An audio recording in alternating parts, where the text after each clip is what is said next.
Okay, so in this video I'm going to show you 10 different projects you can make on a circular knitting machine that aren't hats. So to do all of these projects you are going to need to know how to knit a flat panel.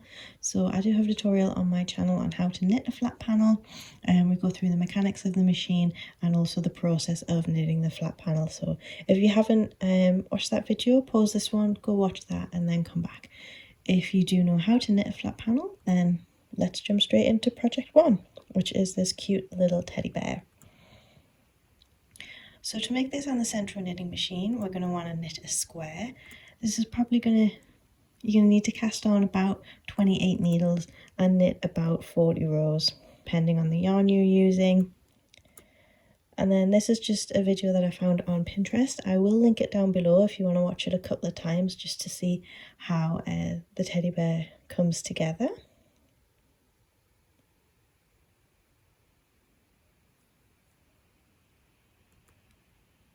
And then project 2 is this cute little bunny. So in a similar style to the teddy bear, we're going to make a square. So cast on 28 needles, knit about 40 rows, again depending on the yarn you're using. And then these are 2 tutorials that I've found. So there's a blog post and also a YouTube video depending on your preference. And it looks like you basically just make a little triangle and then you put some stuffing in, pull tight, seam down the back, add some more stuffing, seam up the little butt, and then add a tail, eye and nose, and there you go, have a little bunny just in time for Easter. Okay, and then project 3 is this hanging bag. So on the blog post I found they knit a rectangle and they cast on 25 stitches and knit 82 rows. Personally, that sounds a little small, but looking at the ratio of the width to length, I would probably recommend that you cast on 40 needles and do 140 rows. But I mean, it depends on how big you want the hanging bag to be. So this is the blog, and I will link that in the description box below if you want some guide on construction. But you can probably figure out how to make it just from looking at the picture. And then the next project are these slippers.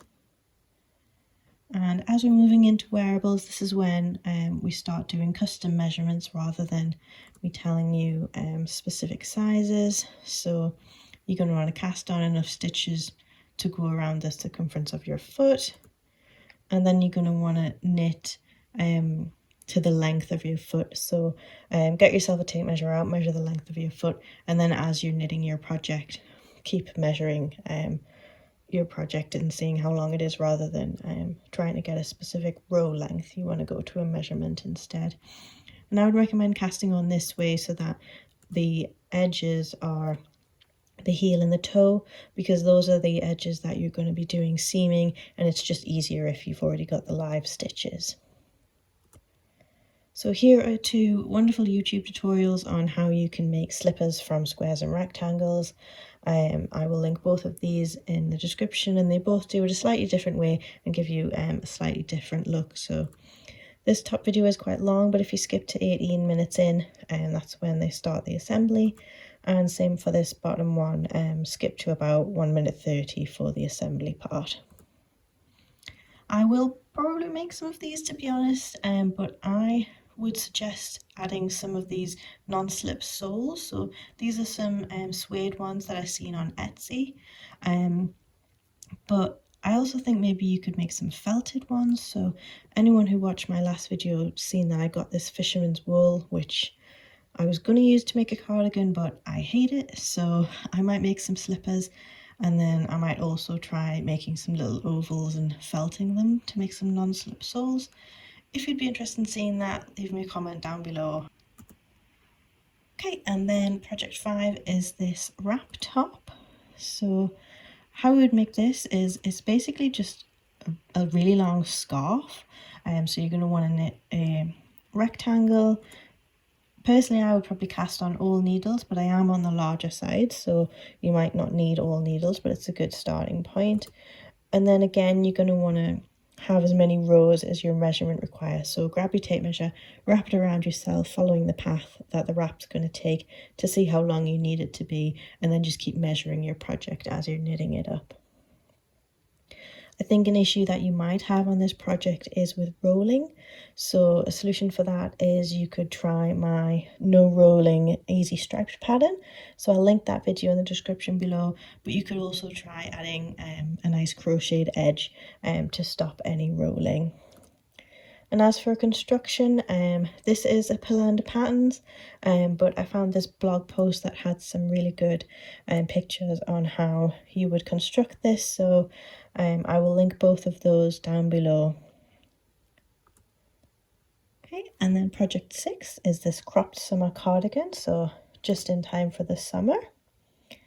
So I already have a couple of projects on making cropped little cardigans and little tops like this, so I will link both of my videos down in the description if you want to check those out. And the next project is this crossover top. And how I would make this is I would make 2 panels, and I would probably make them the width of the knitting machine again, and I would make them lengthwise hip to shoulder and then back down to your hip.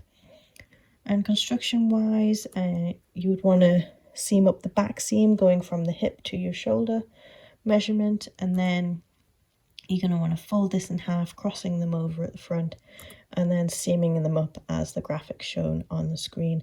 And don't forget to leave a gap at the top for your arm to go through. So the few pictures that I did find of this, they all said it led to a free pattern, but none of the links actually worked. But I did find this pattern on Ravelry for the Tokyo vest by Doris Chan, so I'll link that in the description box below if you did want to download the pattern, if it has any more construction guidance, or if you did want to have a go at crocheting this as well. Okay, and then project 8 is this crossover top, which I thought looked quite nice. And I would make this pretty much in the same way as we made the last one, with 2 panels that are the measurement from your hip to your shoulder back down to your hip. And I would lay these out like so, and then I would seam up the front, seam up the back, fold them over and seam up the sides. So as for the origin of this, I seen a couple of different iterations of this picture on Pinterest, but I couldn't find an actual origin, and some of the pictures did come with this little graphic. I don't know what any of these numbers represent, whether they're helpful at all, but I'll link the pin down below if you wanted to have a closer look at it. Okay, and the next project is this summer cardigan, which is a free crochet pattern. So again, I'll link that down below if you wanted to take a look at it. I have actually already had a go at making this on the machine. It was my very first video, so it's quite old and it's a little cringy. It's not great quality. So the gist of it is that you would knit 1 panel. I cast on all needles. Again, I am on the larger side. You might not need all needles for this front panel. And then I knit 314 rows. I'm 5'2", and that came to about my knees. And then I knit a second panel. I cast on all needles and knit 133 rows. And then I just constructed it by lining up the centers, seaming it up, and then seaming up the side seams and leaving space for my arms. And of course you could knit up 2 more squares and sew them on the front for pockets. So I will link my YouTube tutorial down below if you wanted a little bit more in-depth tutorial on how you would make this cardigan. Okay, and then the final project is this hooded vest. So how I would make this is, again, I would make 2 panels. I would cast on all needles, and for the front panel I would do from my hip going all the way over my head and back to my hip, and that would be the front panel where the pockets are, going all the way around the head.